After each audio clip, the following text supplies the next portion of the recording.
The boats glided across the black lake, lanterns flickering as Hogwarts castle rose majestically in the distance. Harry, Hermione, Ron, and other first-years stared in awe. Hagrid led the way, guiding the boats silently.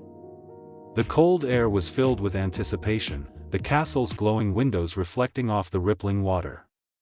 Inside, Professor McGonagall greeted them with stern eyes and clear authority.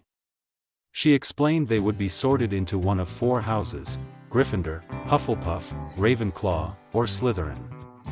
Whispers echoed in the group as students nervously glanced around. Harry's stomach twisted. He desperately hoped he wouldn't be placed in Slytherin.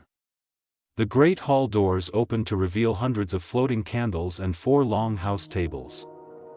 The enchanted ceiling mirrored the night sky. In front sat a tattered hat on a stool, the Sorting Hat. It began singing about the houses and their values. Harry tried to calm his nerves, breath shallow.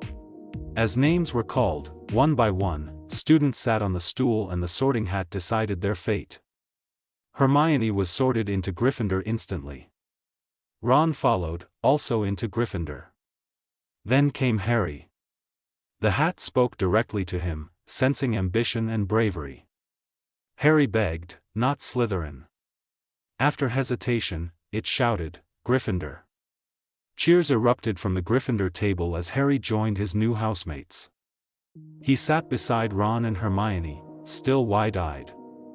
Professor Dumbledore smiled warmly from the staff table. As the feast began, Harry felt overwhelmed, but for the first time, not alone. He had found a place where he truly belonged. That night, Harry entered the Gryffindor common room for the first time. The cozy space was filled with warm firelight, squashy chairs, and rich red and gold banners. He and Ron climbed a winding staircase to their dormitory, where 4 poster beds waited. For Harry, it was the first real home he'd ever known. Morning came with excitement as students rushed to class. First up was Transfiguration with Professor McGonagall, who transformed her desk into a pig and back again with a flick. Hermione nailed every spell, while Ron groaned in frustration. Harry struggled at first but was fascinated by the magic unfolding around him. In Potions class, Professor Snape entered the dungeon with a swish of his cloak and a cold glare. He quizzed Harry harshly, picking on him over ingredients. Harry felt blindsided but answered the questions bravely. Snape's favoritism toward Draco Malfoy was obvious, adding tension to the room's chilly atmosphere. Later in Charms, Professor Flitwick made feathers float. Hermione's precise wand movement impressed him, while Ron's attempt exploded in a puff of smoke. Harry finally managed a successful levitation, earning applause. The trio began bonding through their missteps and magical curiosity. Hogwarts, though strange, started feeling magical and real. That evening, back in the common room, Ron and Harry played wizard chess while Hermione read a thick spellbook. They laughed, argued, and shared pumpkin pasties. Harry stared into the fire, wondering what lay ahead. For the first time, he didn't feel like an outsider, he felt like a wizard becoming who he was meant to be. On a breezy morning, first-years gathered on the Hogwarts grounds for flying lessons. Madame Hooch, a strict but fair instructor, stood beside a line of broomsticks. "Up!" she commanded. Most students struggled. Harry's broom leapt into his hand effortlessly, drawing impressed looks from classmates and a scowl from Draco Malfoy. During practice, Neville Longbottom's broom lifted without control. He rose shakily, panicked, then fell hard to the ground, breaking his wrist. Madame Hooch rushed him to the hospital wing, warning no one to fly in her absence. As soon as she left, Draco snatched Neville's remembrall, laughing cruelly as he mounted his broom. Harry shouted at Draco to stop. Draco zoomed into the air, waving the remembrall mockingly. Harry, furious, jumped onto his broom.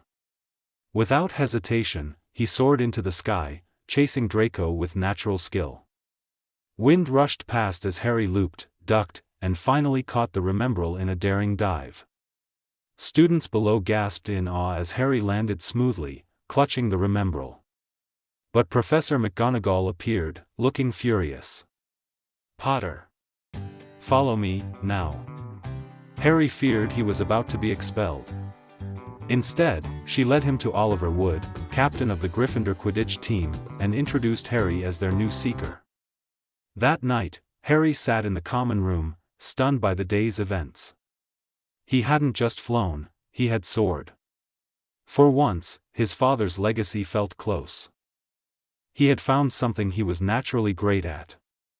The wizarding world had already changed his life. Halloween arrived with floating pumpkins and golden leaves decorating the Great Hall. Hogwarts shimmered with magic.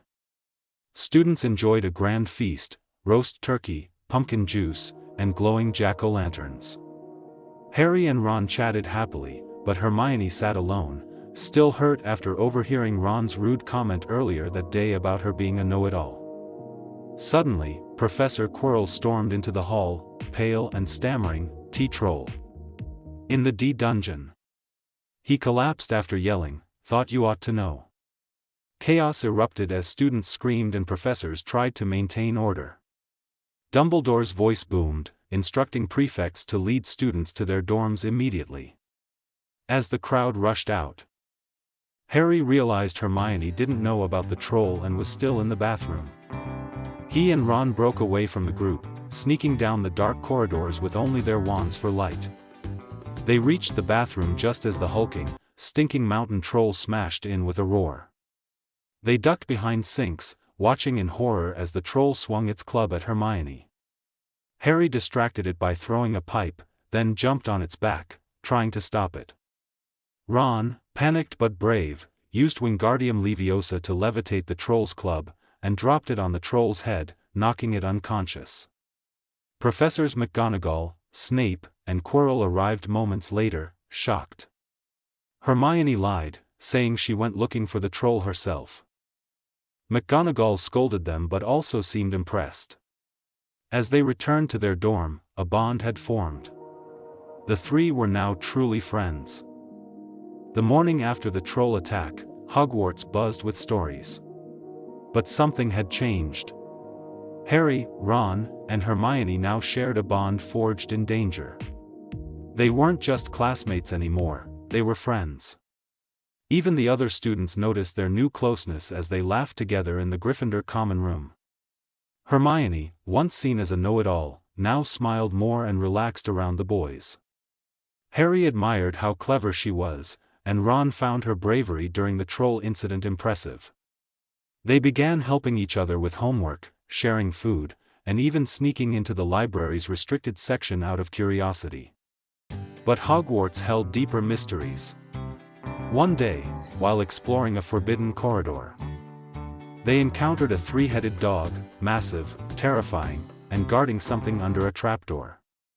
The encounter left them shaken, and they vowed to stay away, though questions lingered in their minds about what the creature was protecting. Meanwhile, Professor Snape acted stranger than ever. Harry noticed a limp in his leg and suspected he had been near the dog. The trio debated what Snape could be hiding and if he was trying to steal whatever was hidden in the castle. The seed of suspicion was planted. Despite the dangers, Hogwarts began to feel like home to Harry.